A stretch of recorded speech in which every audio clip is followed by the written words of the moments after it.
Very good morning, students.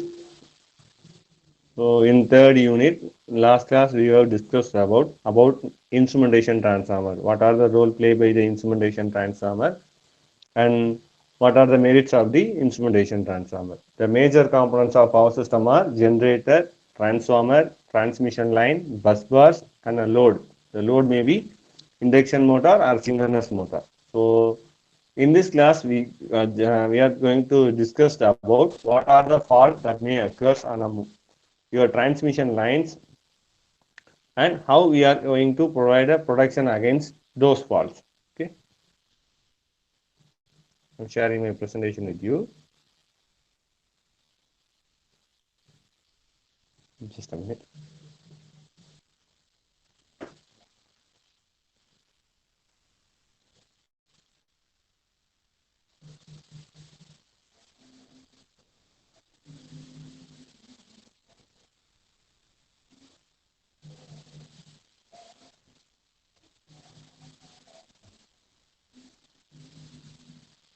So this will be our third unit. The name of the unit is apparatus protection.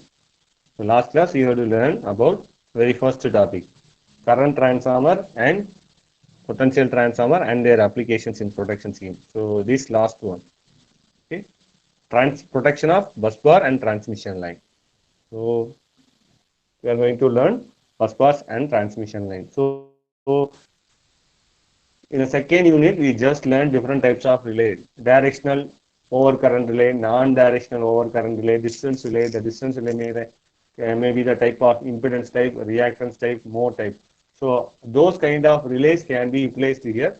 So you may just recall the construction and operation of those things. Then those will be helpful to realize this concept. Okay.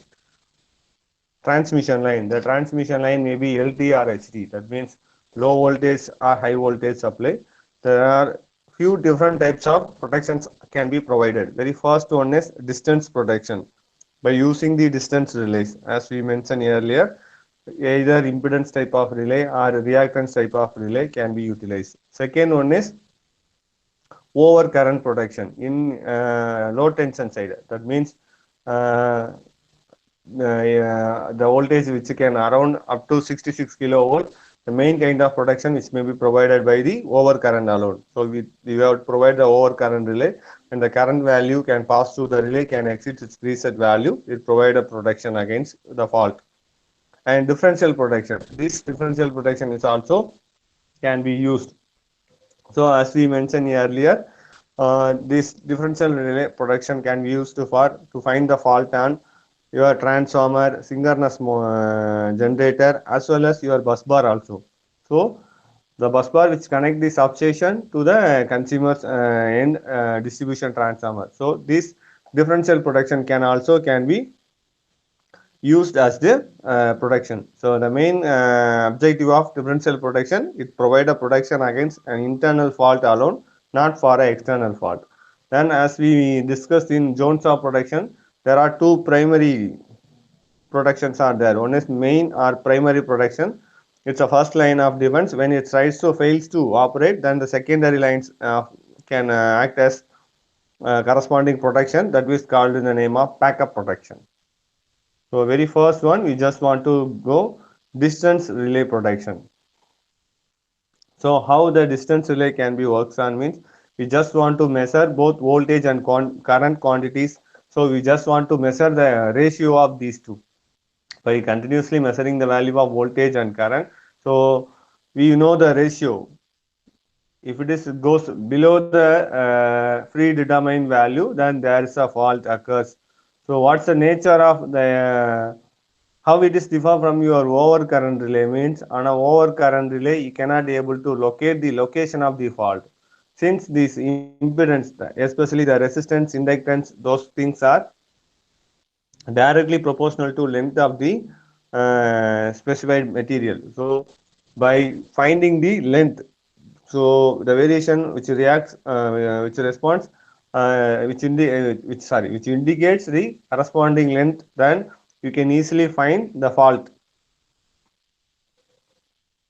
The distance relay may be induction impedance type or reactance type or admittance type or more. So those things are we are familiar in our second unit. So you just learn RX diagram. For example, impedance relay means it should be in a circle, radius of circle. A reactance diagram means which is very parallel to your x-axis. Each kind of relay, when it is response bound within a region, then it should be in a normal mode of operation. When it goes outside, it give an output of trip. So second one is overcurrent relay. As we mentioned earlier, when the current can goes through the relay can exceed the predetermined value, the corresponding relay will operate. So the relay make the decision that the corresponding is fault. It purely depends on only the magnitude of current alone. So over current relay and the fuse protection. The fuse is also one kind of protection. So how it is differ from your circuit breaker means you can set and reset which is possible in a circuit breaker, but in a relay when an excess amount of current can flow through the fuse can be blown up. So once you can replace the corresponding fuse material by suitable rating of current alone, reconnect the consumer and the power supply. So with this kind of overcurrent relay, which is very useful in radial kind of low tension distribution systems. So this will be the radial distribution system. You have to place your corresponding relays. So when there is a fault on a specified length, the corresponding relay will respond. So the fault portion will be disconnected from the very healthy portion. So you can safeguard your generator and a transformer also.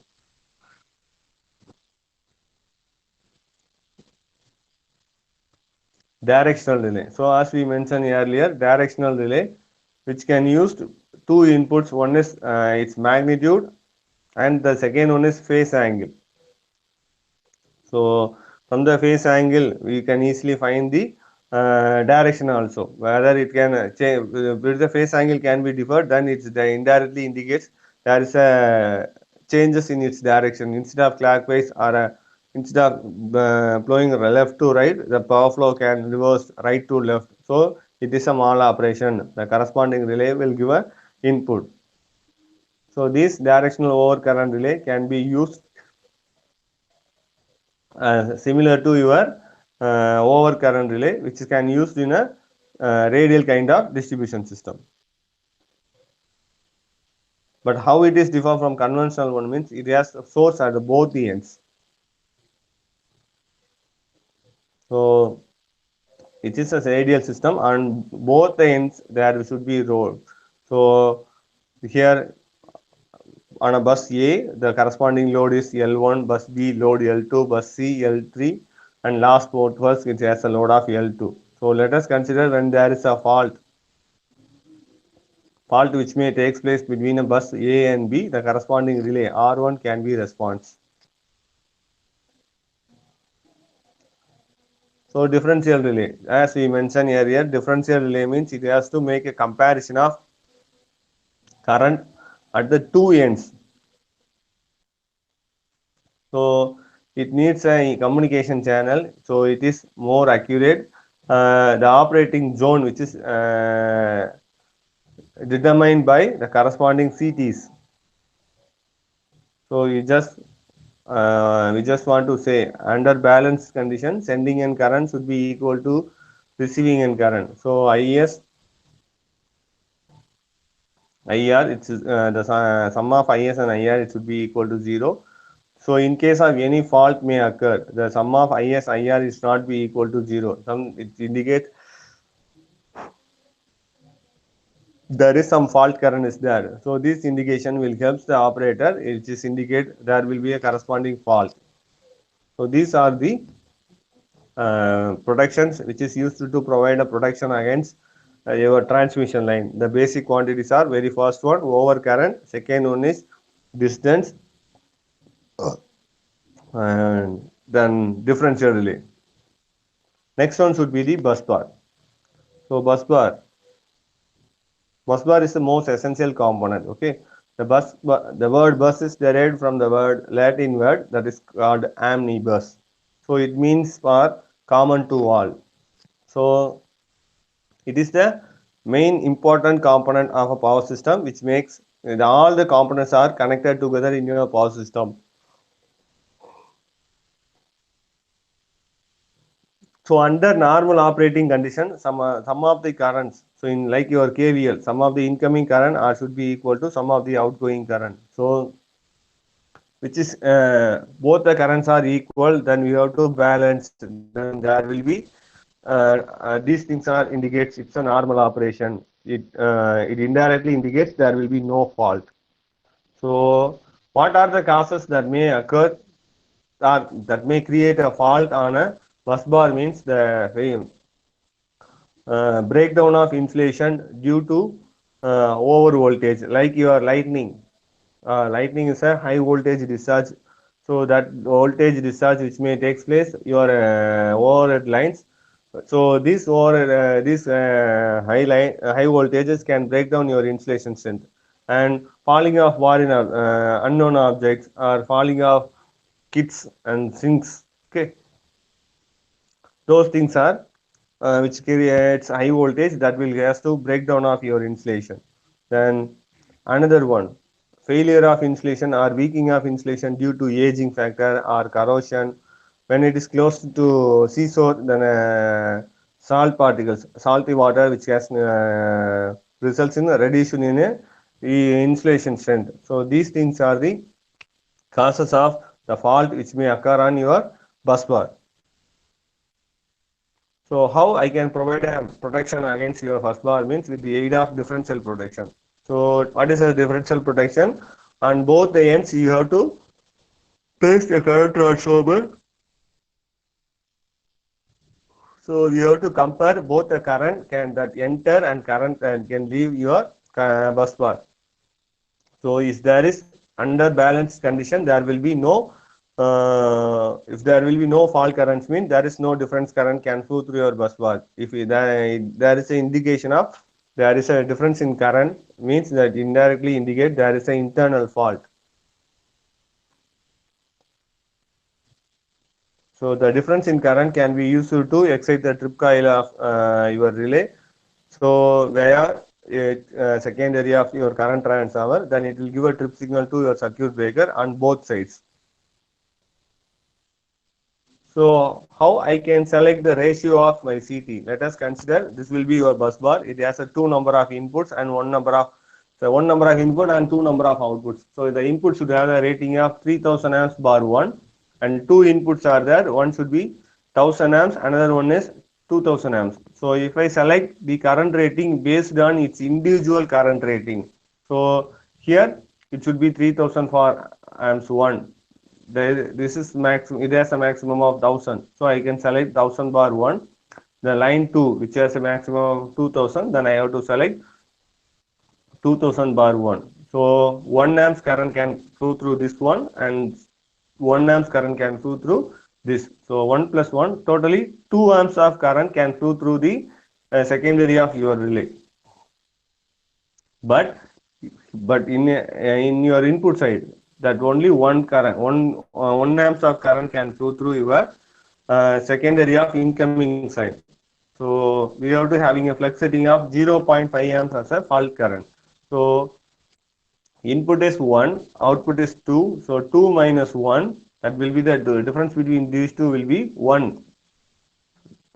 2 and 1, difference between 2 and 1 should be the 1 amps of current can flow through your relay coil, even though there will be a normal operating condition. The corresponding relay will treat this one should be the fault, and the relay will give a trip signal to your circuit breaker. This is not feasible. This should be avoided. Then you have to change your rating of selection of your rating of CTs. So instead of selecting individual feeder, you have to select the maximum value of feeder. So what's the maximum value of current can flow through here? It's a 3000 amps. So you have to select whole the current transformer rating as 3000 bar 1. So let us change it. Both input and output, all of them having the current transformer rating of 3000 bar 1 means the same amount of 1 amps can flow through your input side. Let us consider here. So it is 1000 amps. When it is current can an amount of 3000 means then it is 1 amps. So instead of 1000, the current can flow through this secondary of your current transformer should be 1000 by 3. 1000 by 3000 should be 1 by 3. Similarly, here the current can flow through actual current is 2000 amps. When you place a 3000 bar 1 amps current transformer, the current can flow through. Then the second line is 2000 divided by 3000 should be 2 by 3. So 1 by 3 plus 2 by 3 will be the sum of 1 amps. So here the output current should be 1 and the input current is also 1.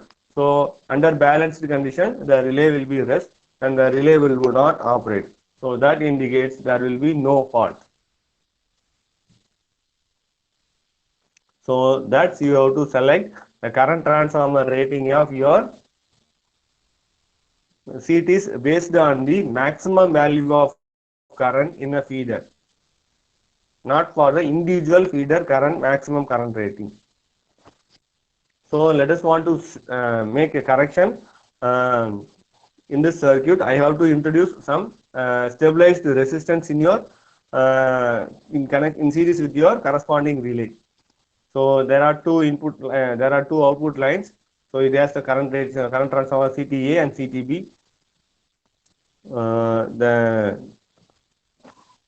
Then I can go for a simple one term that is called stability ratio. The ratio of maximum external fault current for which the scheme remains stable for the minimum internal fault current which is operates. That is called in the name of stability ratio. Here once again I repeat it. We have to same the term which is called stability ratio. So it is called as the ratio between fault current. F denotes fault current. External fault current. I of X EX denotes external fault current. To make it should be a maximum one. Okay, I of maximum. So a maximum external fault current, it makes the system should be in a stable for the minimum fault current which can it operates. Those things is called in the name of stability ratio. So here we just want to learn the two things. One is why we need a protection, especially differential protection for a bus bar. Then how you should select the current transformer rating. It should be selected not based on its maximum current of individual feeder. It is based on the MAT is the maximum current carrying capacity of the feeder. Then you have to make the correction for how it can be response for both internal and external fault also. The last one should be definition for stability ratio. With this, we can stop here, and in the next class, we are going to learn a new topic. Okay, thank you.